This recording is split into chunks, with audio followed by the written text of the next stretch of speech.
నమస్కారం ETV news కు స్వాగతం। ఈటీవీ ప్రేక్షకులకు భోగి పండుగ శుభాకాంక్షలు। ముందుగా ముఖ్యాంశాలు। తెలుగు రాష్ట్రాల్లో మొదలైన సంక్రాంతి సంబరాలు, వాడవాడల భోగి మంటలు, ఆటపాటల్లో మునిగి తేలుతున్న ఆబాల గోపాలం। ఏపీలో కోడి పందాలకు సిద్ధమైన పందెం రాయుళ్లు, ఉభయ గోదావరి కృష్ణా జిల్లాల్లో భారీ బరులు, చేతులు మారునున్న కోట్ల రూపాయలు। ఏపీలో పట్టాలెక్కనున్న టిట్కో ఇళ్ల నిర్మాణం, గుత్తేదారులతో ప్రభుత్వం సంప్రదింపులు, పెండింగ్ బిల్లుల చెల్లింపులకు చర్యలు।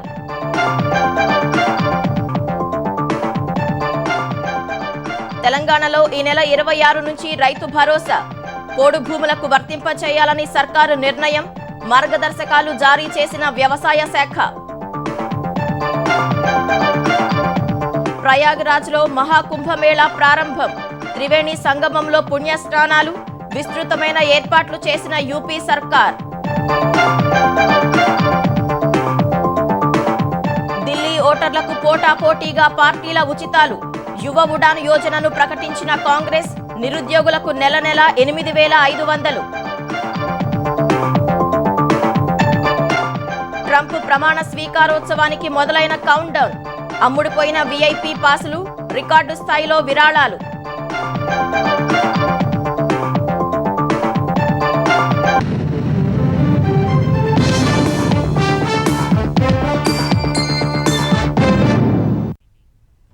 తెలుగు రాష్ట్రాల్లో సంక్రాంతి సంబరాలు ఆనందోత్సవాల మధ్య మొదలయ్యాయి।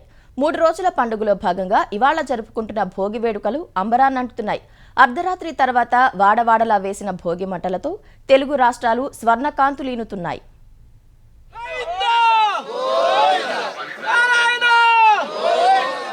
సంబరాల సంక్రాంతి సందర్భంగా తిరుమల శ్రీవారి ఆలయం ముందు కూడా భోగి మంటలు వేశారు। వేకువజామునే ఆలయ మహాద్వారం ముందు అధికారులు, అర్చకులు భోగి మంటలు వేశారు।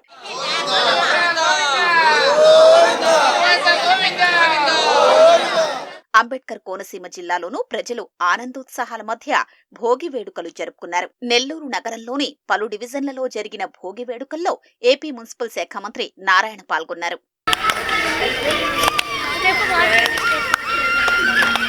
ప్రకాశం జిల్లా ముండ్లమూరు మండలం శంకరాపురం గ్రామంలో యువతీ యువకులు 3 గంటలకు భోగి మంటలు వేశారు। ఆటపాటలతో కేరింతలు కొట్టారు।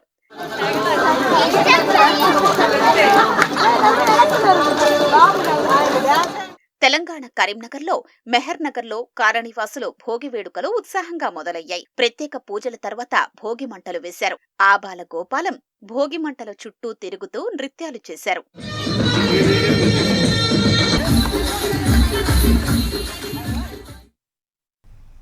సంక్రాంతి పండుగ వేళ ఆంధ్రప్రదేశ్లో కోడి పందాలకు పందెం రాయుళ్లు సిద్ధమయ్యారు। కోట్ల రూపాయలు చేతులు మారనున్నాయి। ఉమ్మడి ఉభయ గోదావరి కృష్ణా తదితర జిల్లాల్లో కోడి పందాల నిర్వహణకు భారీ ఎత్తున బరులను ఏర్పాటు చేశారు। ఒక్కో నియోజకవర్గం పరిధిలో 10ల సంఖ్యలో ఏర్పాటయ్యాయి। ప్రధాన బరికి అనుబంధంగా మరో 10 చిన్నవి సిద్ధం చేశారు। డాక్టర్ బిఆర్ అంబేద్కర్ కోనసీమ జిల్లాలోని పోలవరం మండలం మురుమళ్లలో దాదాపు 30 ఎకరాల లేఅవుట్లో భారీ ప్రాంగణాన్ని సిద్ధం చేశారు। ఇక్కడ ఎంపిక చేసిన వ్యక్తులకు మాత్రమే కోడి పందాల్లో పాల్గొనే అవకాశం ఉంటుంది। బరి ఏర్పాటు, నిర్వహణ బాధ్యతంతా తెలంగాణకు చెందిన ఓ సంస్థకు అప్పగించి దాదాపు ₹1 కోటి వరకు వ్యయం చేసినట్లు అంచనా। ఇక్కడ జూదం నిర్వహణ హక్కులను వేలంలో 75 లక్షలకు దక్కించుకున్నట్లు తెలుస్తోంది। పక్కనే మద్యం విక్రయాలకు కొన్ని చోట్ల ఒప్పందాలు పూర్తయ్యాయి। రేయింబవళ్లు పందాలు నిర్వహించేందుకు వీలుగా ఫ్లడ్ లైట్లు అమర్చారు। ప్రత్యేకంగా డ్రోన్లు, ఆధునిక కెమెరాలతో చిత్రీకరించడంతో పాటు సీసీ కెమెరాలతో పర్యవేక్షించనున్నారు। అతిథులకు సరికొత్త రుచులు అందించేలా ప్రత్యేకంగా వంట మనుషులను రప్పించారు। ఉమ్మడి గోదావరి జిల్లా వ్యాప్తంగా నేటి నుంచే పందాలు వేసేలా నిర్వాహకులు సిద్ధమయ్యారు। సంక్రాంతి పండుగను స్వగ్రామంలో జరుపుకునేందుకు ముఖ్యమంత్రి చంద్రబాబు ఆదివారం రాత్రి తిరుపతి జిల్లాలోని నారావారిపల్లెకు చేరుకున్నారు। 14వ తేదీ వరకు ఇక్కడే ఉంటారు। విద్యాశాఖ మంత్రి లోకేష్ దంపతులు, నందమూరి రామకృష్ణ, ఎమ్మెల్యే బాలకృష్ణ సతీమణి వసుంధర కూడా నారావారిపల్లెకు చేరుకున్నారు। చంద్రబాబు సతీమణి భువనేశ్వరి మరికొందరు బంధువులు శనివారమే వెళ్లారు। వారు ఆదివారం సాయంత్రం స్థానిక శేషాపురం సమీపంలోని శేషాచల లింగేశ్వర స్వామి ఆలయాన్ని సందర్శించారు। కందులవారిపల్లిలోని వినాయక స్వామి ఆలయంలో పూజ పూజలు నిర్వహించారు. సీఎం చంద్రబాబు ముందుగా తన సోదరి హైమావతి భర్త కనుమూరి సమాధి వద్దకు వెళ్లి నివాళులర్పించారు. అనంతరం ఆమె ఇంటికి వెళ్లి కుటుంబ సభ్యులతో కాసేపు మాట్లాడి నారావారిపల్లెకు వెళ్లారు. ఇంటి వద్ద ప్రజల నుంచి అర్జీలు స్వీకరించారు. చంద్రబాబు ఈ ఉదయం విద్యుత్ సబ్స్టేషన్కు భూమి పూజ చేసిన అనంతరం రైతులకు బిందు సేద్యం పరికరాలు, మహిళలకు ఈ ఆటోలు అందించనున్నారు. అనంతరం ఏ రంగంపేట జెడ్పీ ఉన్నత పాఠశాలలో శ్రీ సిటీ సౌజన్యంతో చేస్తున్న అభివృద్ధి కార్యక్రమాలకు శిలాఫలకాన్ని ఆవిష్కరించనున్నారు. స్థానికులకు ఆటలు, ముగ్గుల పోటీలు నిర్వహించి విజేతలకు భువనేశ్వరి చేతుల మీదుగా బహుమతులు అందించనున్నారు. భూమండలంలోనే జరిగే అతిపెద్ద ఆధ్యాత్మిక వేడుక మహాకుంభమేళా ఉత్తరప్రదేశ్లోని ప్రయాగ్రాజ్లో మొదలైంది. ఇవాళ్టి నుంచి ఫిబ్రవరి 26 వరకు 45 రోజుల పాటు జరగనున్న ఈ బృహత్తర క్రతువు కోసం యూపీ ప్రభుత్వం విస్తృతమైన ఏర్పాట్లు చేసింది. అతిపెద్ద తాత్కాలిక నగరం మహాకుంభనగర్ను నిర్మించడమే కాకుండా భక్తుల కోసం సకల సౌకర్యాలు ఏర్పాటు చేసింది. తొలి రోజు పుష్య పౌర్ణమి వేళ భక్తులు పెద్ద సంఖ్యలో పుణ్యస్నానాలు చేస్తున్నారు. ప్రపంచంలోనే అతిపెద్ద ఆధ్యాత్మిక సంరంభం మహాకుంభమేళా మకర సంక్రమణం వేళ ఉత్తరప్రదేశ్లోని ప్రయాగ్రాజ్లో ప్రారంభమైంది. ఇవాల్టి నుంచి ఫిబ్రవరి 26 వరకు 45 రోజుల పాటు ఈ ఆధ్యాత్మిక వేడుక జరగనుంది. కోట్లాది మంది భక్తులు తరలివచ్చి త్రివేణి సంగమంలో పుణ్యస్నానాలు చేసే పవిత్రమైన వేడుక ఇది. ఉదయం 5:15 మహానిర్వాణి, అటల్ అఖాడాలు తొలి షాహీ స్నానాలు ఆచరించాయి. తొలి రోజు లక్షలాది మంది భక్తులు పవిత్ర స్నానాలు ఆచరించనున్నారు. గంగా, యమున అంతర్వాహినిగా ప్రవహించే సరస్వతీ నది కలిసే త్రివేణి సంగమంలో 144 ఏళ్లు పూర్తవుతున్న వేళ మొదలైన మహాకుంభమేళా మరింత ప్రాధాన్యం సంతరించుకుంది. ప్రపంచవ్యాప్తంగా ఉన్న సాధువులు, సాధ్వీలు, నాగసాధువులు, కల్పవాసీలు, భక్తులు తరలివస్తున్నారు. ఈసారి 35 కోట్ల మంది వస్తారని ఉత్తరప్రదేశ్ ప్రభుత్వం అంచనా వేసింది. ఈ నెల 29 మౌని అమావాస్య రోజున 4-5 కోట్ల మంది పుణ్యస్నానాలు చేసేందుకు రానున్నట్లు భావిస్తున్నారు. ఆదివారమే 50 లక్షలాది మంది త్రివేణి సంగమంలో పవిత్ర స్నానాలు చేశారు.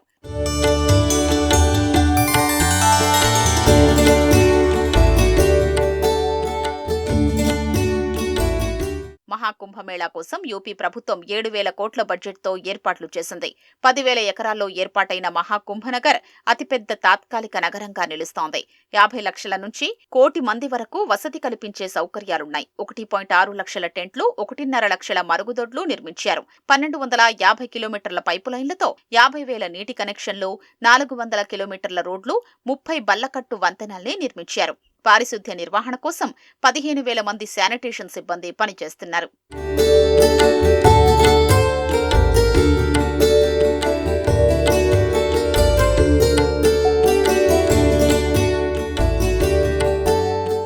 మహాకుంభమేళాకు బెదిరింపులు రావడంతో భక్తుల భద్రతకు అత్యంత ప్రాధాన్యమిస్తున్నారు. ఇందుకోసం కృత్రిమ మేధ, అత్యాధునిక సాంకేతికతల్ని వినియోగిస్తున్నారు. పటిష్టమైన నిఘా కోసం డ్రోన్లను వినియోగిస్తున్నారు. ఏఐ ఆధారిత సీసీ కెమెరాల ద్వారా భద్రతను పర్యవేక్షించడంతో పాటు 55 పోలీస్ స్టేషన్లను ఏర్పాటు చేశారు. 45,000 మంది బలగాల్ని మోహరించారు. సామాజిక మాధ్యమాలపై నిఘాతో పాటు 56 మంది సైబర్ సెక్యూరిటీ నిపుణుల్ని రంగంలోకి దించారు. భవిష్యత్తులో ఏపీ నుంచి గ్రీన్ హైడ్రోజన్ ఉత్పత్తులు ఎగుమతి చేస్తామని సీఎం చంద్రబాబు స్పష్టం చేశారు. గ్రీన్ ఎనర్జీ వల్ల ఎన్నో ఉపయోగాలున్నాయన్న ఆయన 99 లక్షల కుటుంబాలకు గ్యాస్ సరఫరా చేసేలా ప్రణాళికలు రచిస్తున్నట్లు తెలిపారు.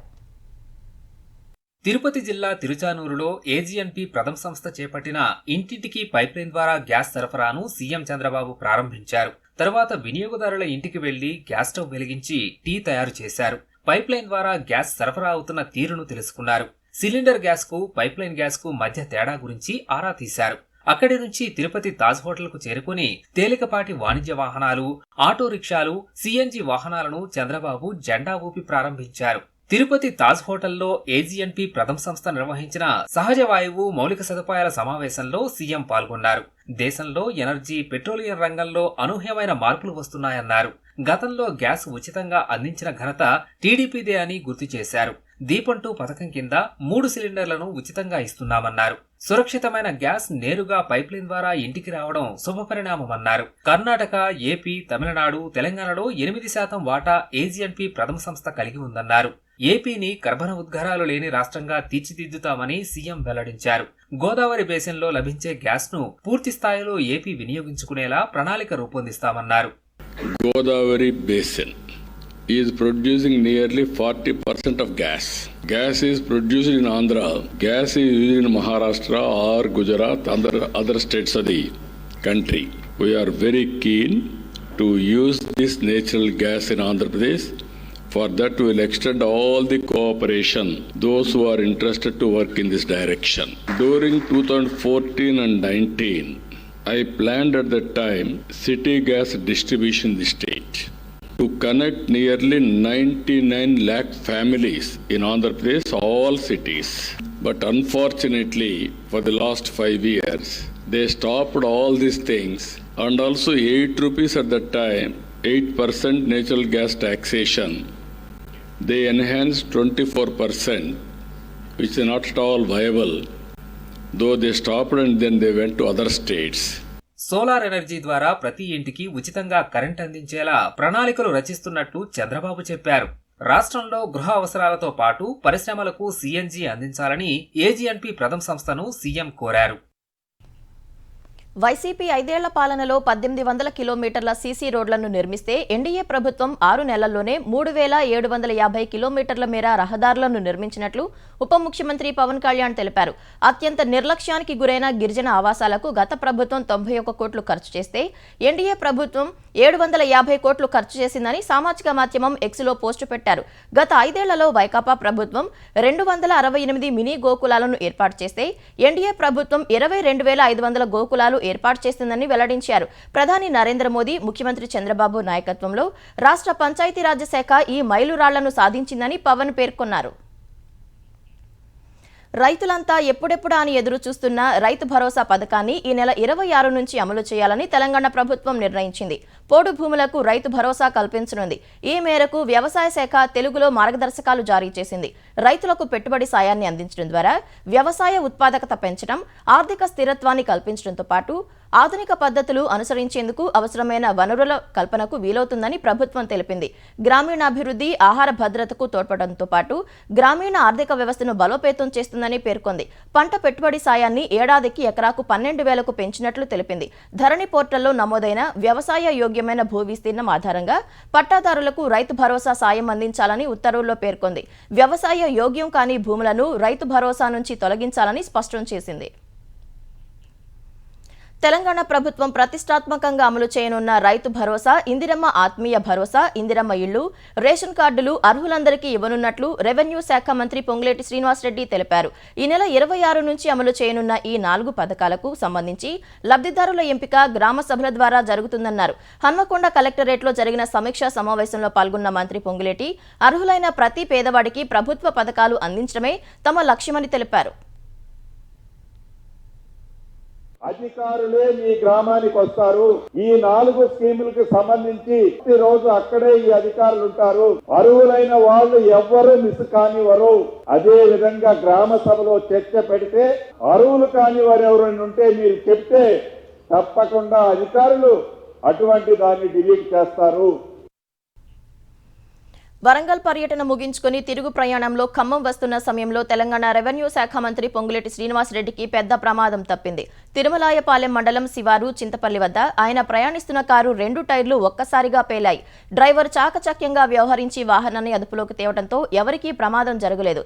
కారులో పొంగులేటి శ్రీనివాసరెడ్డి, భద్రాచలం ఎమ్మెల్యే తెల్లం వెంకట్రావు, ఖమ్మం డీసీసీబీ డైరెక్టర్లు రాజశేఖర్, తుళ్లూరి బ్రహ్మయ్య ఉన్నారు. అనంతరం వారందరూ ఎస్కాట్ వాహనంలో ఖమ్మం వెళ్లిపోయారు.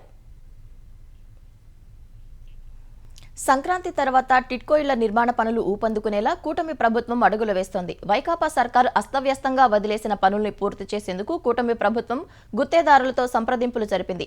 అసంపూర్తి నిర్మాణాలతో పాటు మౌలిక సదుపాయాల పనుల్ని కూడా పూర్తి చేసేందుకు కూటమి ప్రభుత్వం చర్యలు తీసుకుంటోంది.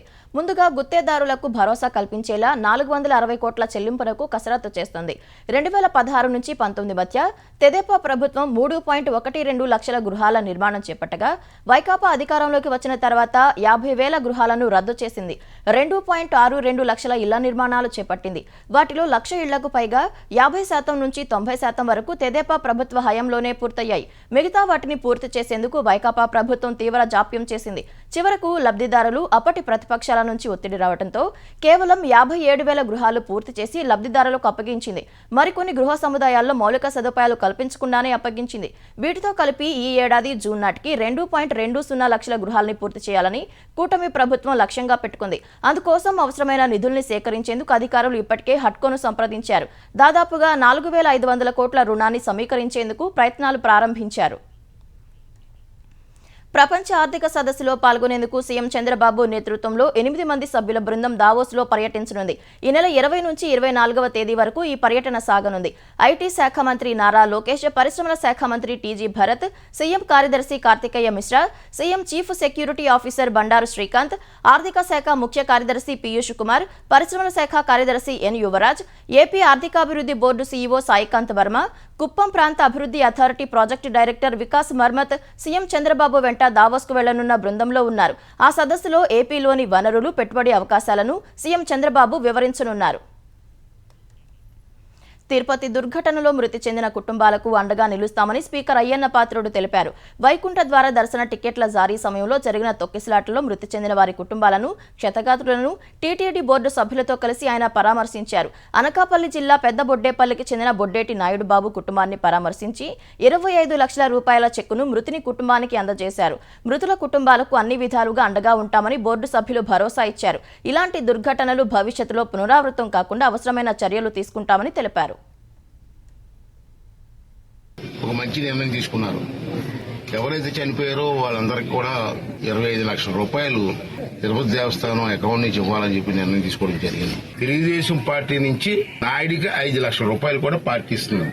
ఇది కాకుండా ఇప్పుడు ఇచ్చింది కాకుండా 5 లక్షల రూపాయలు మెంబర్షిప్ ఉన్నందుకు ఇస్తుంది. వైఎస్ఆర్ జిల్లా పులివెందుల డీఎస్పీ మురళీ నాయక్ను వైసీపీ అధినేత జగన్ బెదిరించడం చర్చనీయాంశంగా మారింది.